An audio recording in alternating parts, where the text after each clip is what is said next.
the struggle to survive in a remote home as the world is overtaken by a deadly outbreak. At the beginning of the film, the world is depicted as being in complete chaos due to the outbreak of a rapidly spreading infectious disease. This illness is transmitted through both touch and air, causing many people to become infected in a short amount of time.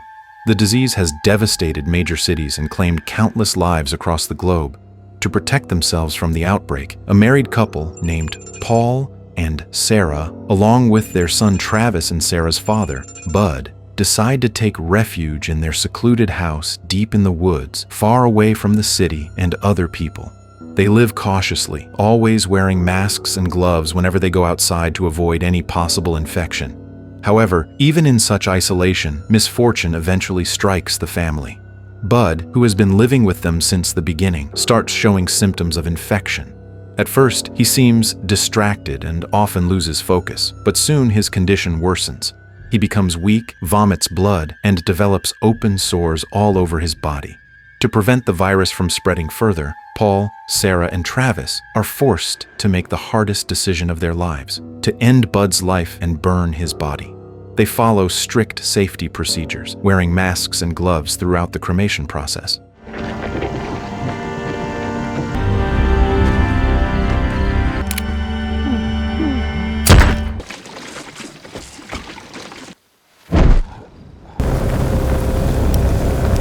Meanwhile, unable to bear witnessing her father's death, Sarah locks herself in her room, struggling to accept the painful reality. That night, while Travis is fast asleep, Sarah suddenly wakes him in a panic. She says someone is trying to break into the house. Their dog, Stanley, is barking furiously near the front door, signaling the presence of an intruder. Paul, Sarah, and Travis quickly arm themselves, putting on masks and gloves as they prepare to confront the threat.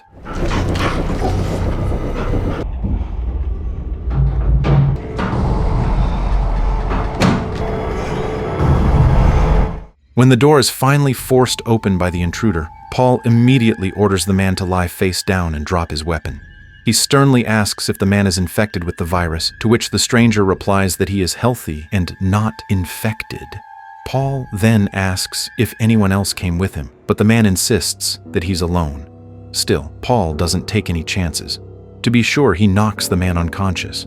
Paul tells Sarah and Travis to keep an eye on him while he goes outside to check if there are any other intruders nearby. After searching the area for a while, Paul confirms that the man truly came alone. Fearing that he might still be infected but hasn't shown symptoms yet, Paul ties the man to a tree far from their house and seals his mouth with duct tape to stop him from yelling for help. I put it around his face.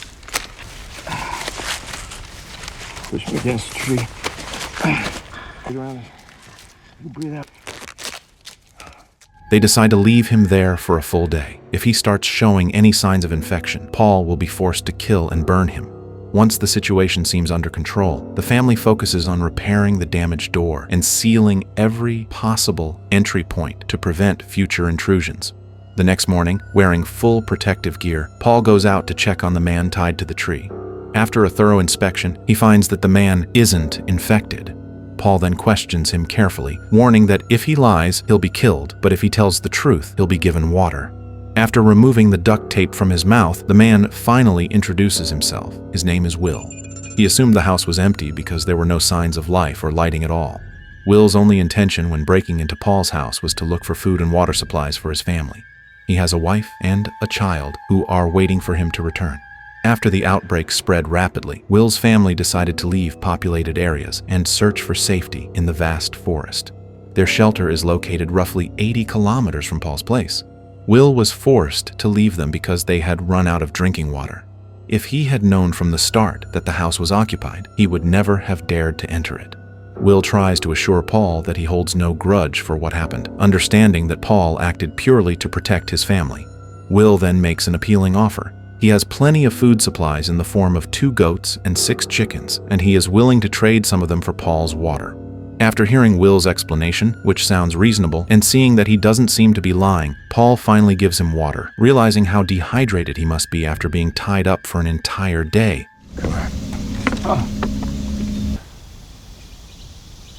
However, before making a final decision about Will's fate, Paul decides to discuss everything with Sarah. He explains what he learned from Will, including the fact that Will has a wife and a child also trying to survive in the forest about 80 kilometers away. After learning that Will, his wife, and their child are not infected, Sarah suggests bringing them to their home. With more people around, they could help each other guard the house against future intruders. They could also work together to gather food, clean water, and firewood to survive through the difficult situation. After reaching an agreement, Paul prepares to accompany Will to fetch his family, using his car as their only working mode of transportation. Before leaving, Paul asks Sarah to stay home and look after Travis, ensuring the house remains secure while he is gone.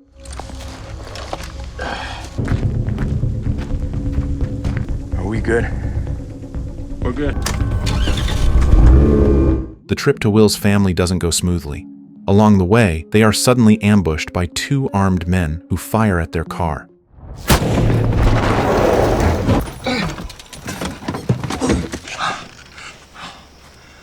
These attackers are also survivors, but they have chosen to prey on others.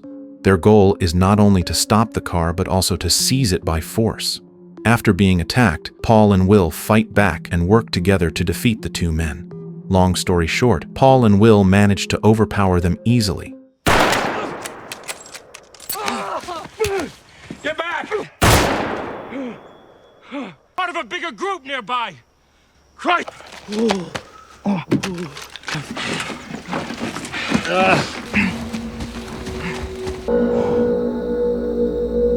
After confirming the area is safe, they continue the journey to pick up Will's family.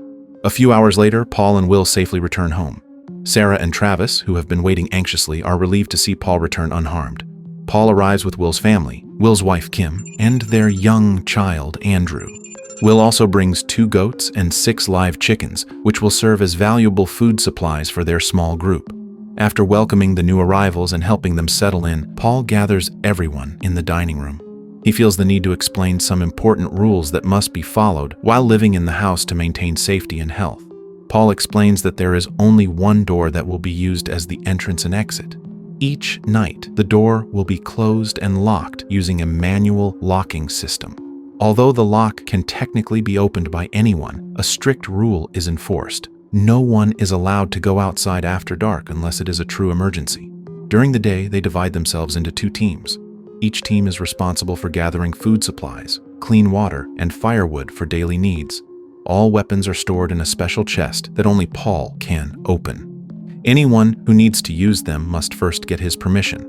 They also establish a routine of eating together twice a day to conserve food and prevent their supplies from running out too quickly. Each person is given their own eating utensils, and sharing is strictly prohibited to minimize the risk of spreading the virus. Another important rule is that after bathing, everyone must empty their water bucket immediately so that no leftover water is left behind, which could potentially carry contamination. After clearly explaining all the rules, Paul hopes that Will and Kim will not have any objections. Fortunately, both Will and Kim accept all the rules willingly, understanding that they are for everyone's safety. And the door leading to the back room, we never go out at night. Nighttime we use buckets and... Days pass, and their life in the forest gradually becomes more organized. Each family member fulfills their duties responsibly. Some go out in the morning to fetch clean water, while others explore the forest to find extra food or gather firewood for cooking and keeping warm at night.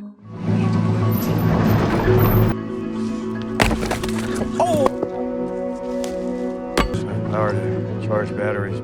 In their spare time, they spend moments together, playing games, chatting, and sharing laughter, slowly building a sense of normalcy amid the chaos. One day, while they are collecting firewood, the family's dog, Stanley, suddenly starts barking furiously toward the woods. Paul tries to calm him down, but suddenly the leash snaps and Stanley bolts into the forest. Travis, who deeply loves the dog, immediately runs after him, ignoring the dangers that might be lurking in the forest. After chasing for quite a distance, the barking abruptly stops. At that moment, Paul and Will catch up to Travis. Seeing how far Travis has gone, Paul scolds him for taking such a dangerous risk and orders him to go back home, while he and Will continue searching for the dog. After searching thoroughly, Paul and Will fail to find any trace of Stanley. The dog's disappearance leaves Travis heartbroken.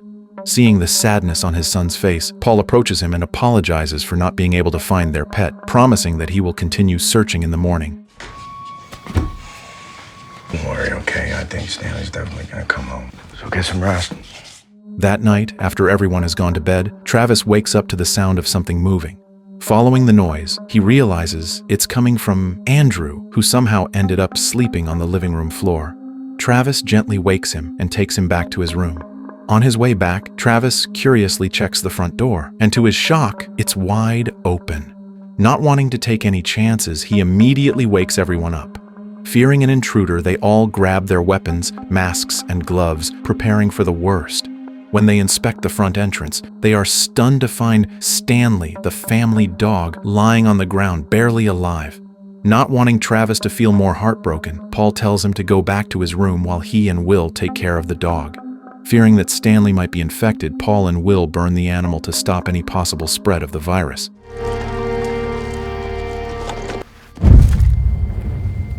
Afterward, everyone gathers at the dining table to discuss what happened. Paul calmly begins by asking Travis about the front door. He wants to know whether Travis opened it or not. Travis explains that the door was already open when he found it, and he has no idea who opened it. He remembers seeing Andrew asleep in the living room and becomes convinced that Andrew must have been the one who opened the door. At first, Kim refuses to believe what Travis says, but when they ask Andrew directly, the boy says he doesn't remember anything. Travis suspects that Andrew might have sleepwalked and accidentally opened the door. Even though there is no clear evidence, Paul realizes that the situation cannot be taken lightly. As a precaution, he decides to temporarily separate the two families for the next 1 or 2 days to minimize the risk of possible infection. Each family will stay in separate rooms and avoid direct contact. Everyone agrees to Paul's decision, and the Will family is given some food and water supplies for the next few days, while Paul's family takes their own share as well. In his room, Travis looks anxious and worried. Even though he's sure he didn't open the door, he's terrified of the possibility that he might be infected. He remembers that he touched Andrew earlier without wearing gloves when he helped bring him back to his room. Seeing Travis's distress, Paul tries to calm him down and advises him to take a shower and clean himself to reduce any possible risk of exposure. I mean, I held his hand and we're all gonna wash up. Later that night, while Travis is asleep, he suddenly wakes up in a terrible state. His body feels weak and he vomits blood. Wounds begin to appear all over his body. In his panic, Travis suddenly sees the figure of Bud standing in front of him, but it turns out to be just another nightmare. Waking up drenched in fear, Travis quietly leaves his room and goes up to the attic, where he can overhear Will's family talking below. From there, he hears a heated argument between Will and Kim. Although he can't make out every word, he clearly hears them talking about their plan to leave the house. This makes him even more suspicious, especially after what happened with the open door and the dog's death. He begins to fear that Andrew might actually be infected and that Will's family intends to leave secretly before anyone notices. Realizing something is wrong, Travis quickly wakes his parents and tells them what he heard, that Andrew is likely infected and Will's family is planning to escape in secret. Hearing this, Paul and Sarah arm themselves with weapons, masks, and gloves. If Andrew truly is infected, they must act quickly before the virus spreads. They order Travis to stay in his room for safety while they head to Will's room. No, we don't know that, okay? We don't know that.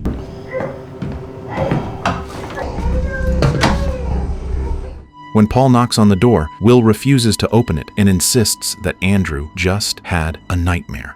Paul explains that he only wants to check on them, but Will still refuses, making the situation increasingly tense. Not wanting to waste time, Paul warns that if the door isn't opened immediately, he will break it down. As soon as the door opens, Will swiftly points a gun at Paul. Shocked, Paul demands to know how Will got a weapon, since all weapons are supposed to be locked and only accessible with his permission.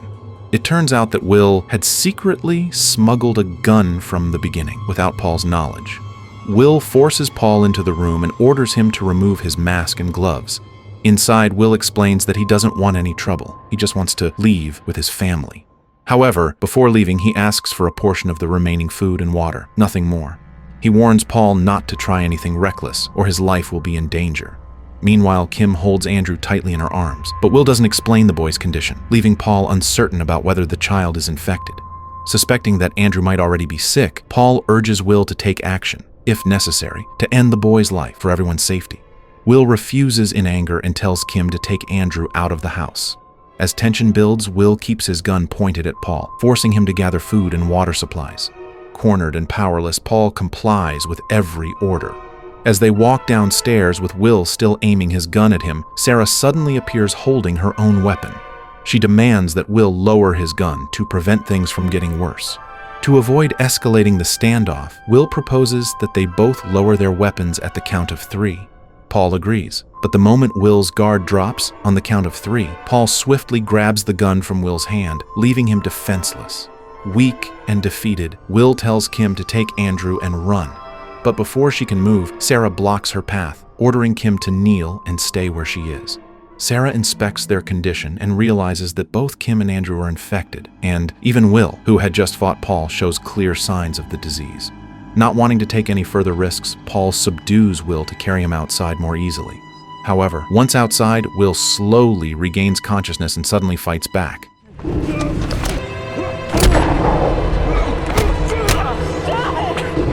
Despite his hands being tied, he manages to attack Paul and nearly kills him. At that critical moment, Sarah fires her gun, hitting Will and saving Paul's life. Seeing Will lying lifeless on the ground, Kim panics, grabs Andrew, and tries to flee into the forest. But before she can get far, Paul fires another shot that strikes Andrew. Kim screams in despair as her son dies in her arms. Without a trace of mercy, Paul ends everything with a final shot, killing Kim as well.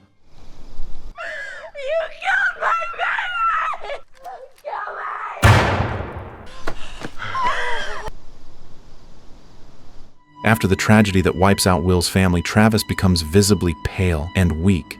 It doesn't take long for Paul and Sarah to realize that Travis has been infected too, most likely from touching Andrew earlier without protection. Lying helplessly in bed, Travis is comforted by his parents who, in their grief, abandon all safety precautions to stay by his side during his final moments. Overwhelmed by sorrow, they watch as Travis slowly fades away. The final scene shows Paul and Sarah sitting silently at the dining table, both of them already infected, staring blankly at each other as they come to terms with their fate. And with that, the story ends.